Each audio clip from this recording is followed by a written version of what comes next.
Assalamualaikum warahmatullahi wabarakatuh. Baiklah anak-anak, hari ini kita membahas pembelajaran 5 dan 6 tema 2 subtema 2. Nah, di sini materi yang akan dipelajari pembelajaran 5 yaitu mengenai penyakit yang berhubungan dengan organ pernapasan manusia dan menjelaskan informasi terkait pertanyaan apa, siapa, di mana dan lainnya. Nah, kita membahas ringkasan mengenai penyakit pada sistem pernapasan. Alhamdulillah, kita sebagai manusia yang sehat memiliki sistem pernapasan yang berfungsi dengan baik. Maka dari itu kita harus selalu mensyukurinya, karena tidak sedikit banyak di sekitar kita, teman-teman kita ataupun tetangga kita dan yang lainnya ada yang mengalami gangguan pada sistem pernapasan. Nah, di sini kita akan mempelajari mengenai penyakit apa saja yang mengganggu terhadap sistem pernapasan manusia. Yang pertama adalah namanya faringitis. Nah, ini adalah suatu gangguan atau radang pada paring karena infeksi, sehingga timbul rasa nyeri pada waktu menelan makanan ataupun kerongkongan atau tenggorokan terasa kering, pengennya minum terus ya, haus. Nah, ini namanya penyakitnya disebut faringitis, disebabkan oleh infeksi bakteri ya. Nama bakterinya yaitu Streptococcus pharyngitis, itu nama bakterinya. Penyakit atau gangguan yang kedua namanya asma. Nah, kemarin bahasanya sudah ya, asma yaitu penyakit radang paru-paru yang menimbulkan serangan sesak napas. Yang selanjutnya itu influenza. Ini juga sudah kemarin dibahas, yaitu disebabkan oleh virus influenza. Nah, yang selanjutnya yaitu penyakitnya emfisema. Ini adalah penyakit pada paru-paru yang ditandai dengan pembengkakan pada paru-paru karena pembuluh darahnya kemasukan udara. Penyebabnya yaitu hilangnya elastisitas alveolus ya. Bagian sistem pernapasan ada yang namanya alveolus. Nanti ada ini di sini gambarnya. Nah, itu emfisema. Elastisitas pada paru-paru itu menjadi hilang karena biasanya disebabkan oleh asap rokok ataupun asap-asap yang mengganggu lainnya dan kekurangan enzim. Yang selanjutnya yaitu bronkitis. Ini juga sudah kita bahas pada pertemuan yang telah berlalu, yaitu suatu peradangan pada cabang tenggorokan. Penyakit yang selanjutnya ataupun gangguan yang selanjutnya adalah asbestosis.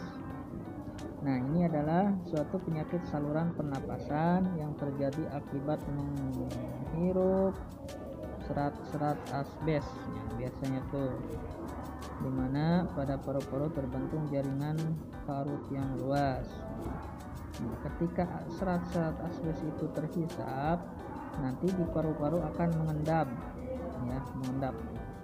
sehingga menyebabkan parut. Nah, parut itu sejenis bekas ya, ada bekasnya nanti di paru-paru itu, seperti bekas luka kan, kalau luka ada bekasnya, seperti itu parut maksudnya. Ada lagi namanya sinusitis. Nah, ini adalah penyakit peradangan pada bagian atas rongga hidung atau situs paranasalis namanya.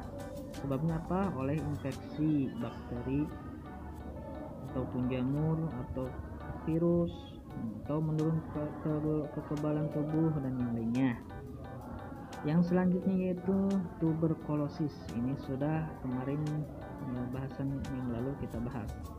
Penyakit yang disebabkan oleh infeksi kuman Mycobacterium tuberculosis. Itu nama kumannya. Bakteri ini menyerang paru-paru sehingga bagian dalam alveolus ada bintil-bintilnya, sehingga menyebabkan juga oksigennya terganggu pernapasannya karena adanya bintik-bintik kecil itu. Yang selanjutnya yaitu pneumonia. Nah, ini sebutnya penyakit radang paru-paru ya. Yang selanjutnya difteri. Nah, ini adalah infeksi pada saluran pernapasan bagian atas. Nah, penyebabnya adalah disebabkan oleh Corynebacterium, bakterinya nih namanya Corynebacterium diphtherial. Kemudian yang selanjutnya rinitis. Nah, ini adalah peradangan pada rongga hidung sehingga hidung menjadi bengkak dan banyak mengeluarkan lendir.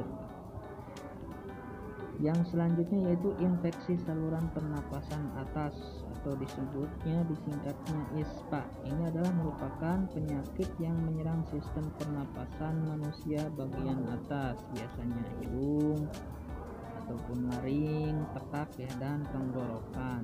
Biasanya ini terjadi pada saat peralihan cuaca ya.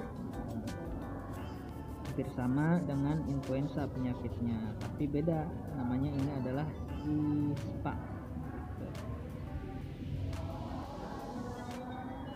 Nah, itulah ringkasan dari pembelajaran yang kelima. Kita lanjut ke ringkasan pembelajaran yang keenam.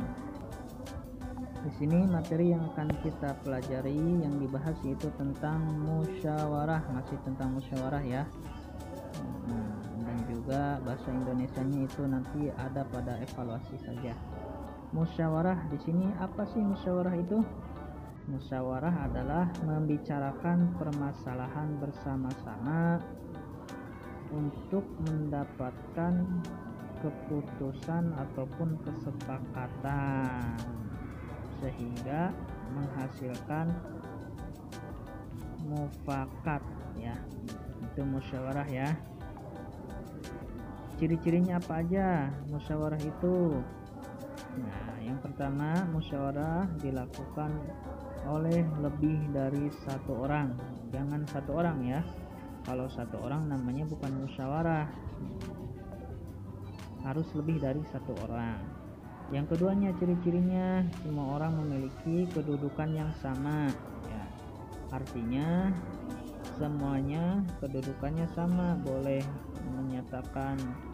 menyampaikan pendapat ataupun berbeda pendapat, juga memiliki suara yang sama ya. Artinya suara yang sama itu pendapat yang sama, menyampaikan pendapat yang sama, tidak dibeda-bedakan antara satu orang dengan yang lainnya, boleh berpendapat. Yang ketiganya, ciri-cirinya yaitu semua orang boleh menyampaikan pendapatnya. Nah, ada lagi namanya sopan santun dalam bermusyawarah. Ketika kita bermusyawarah, ada tata keramanya, ada etikanya. Kita saling menghargai walaupun berbeda pendapat ya. Menampung pendapat apapun yang sesuai dengan apa yang dipermasalahkan ataupun yang sedang dibicarakan dalam musyawarah tersebut. Sopan santunnya nih, etikanya mengangkat tangan atau jari sebelum menyampaikan pendapat, berbicara dengan sopan, mendengarkan teman yang sedang menyampaikan pendapat, tidak memaksakan kehendak, minta izin ketika hendak meninggalkan ruangan. Nah, itulah etika sopan santun dalam bermusyawarah ya. Nah, di sini juga ada yang namanya tadi materinya menuliskan hak, kewajiban dan tanggung jawab sebagai peserta musyawarah. Hak para peserta musyawarah yaitu misalkan mengeluarkan pendapat, itu termasuk hak ya, menyampaikan pendapat. Kewajibannya banyak yang tadi sudah disebutkan, yang termasuk dengan etika ya. Misalnya berbicara dengan sopan, nah, tidak memaksakan kehendak atau kewajiban ya dalam bermusyawarah. Tanggung jawabnya apa? Nah, tanggung jawab dalam bermusyawarah, ketika hasil musyawarah itu sudah ada kesepakatan, maka harus dipertanggungjawabkan semuanya. Pada semua peserta musyawarah tersebut harus bertanggung jawab. Nah, itulah ringkasan dari pembelajaran 5 dan 6. Untuk evaluasi pembelajaran yang kelima yaitu ayo berlatih halaman 102. Nah, di sini ya dilihat ada kata tanya apa. Misalnya pertanyaan di sini, apa penyebab penyakit emfisema? Apa jawabannya? Cari kalian di bahasan yang tadi kita sudah bahas dan seterusnya. Satu aja ya. Tiap pertanyaan sudah ada, tinggal dijawab saja. Nanti kirim ke Classroom. Nah, untuk pembelajaran yang keenamnya masih sama juga, ayo berlatih halaman 108 ya. Di sini perintahnya kalian baca dari bacaan musyawarah yang tadi, buatlah daftar pertanyaan dan jawaban menggunakan kata tanya ini juga. Ambilnya dari mana? Dari bahasan yang ini tentang musyawarah ya. Kalian cari pertanyaannya dan jawaban satu saja, tiap kata tanya satu pertanyaan dan satu jawaban saja, nanti kirim ke Classroom. Terima kasih. Wassalamualaikum warahmatullahi wabarakatuh.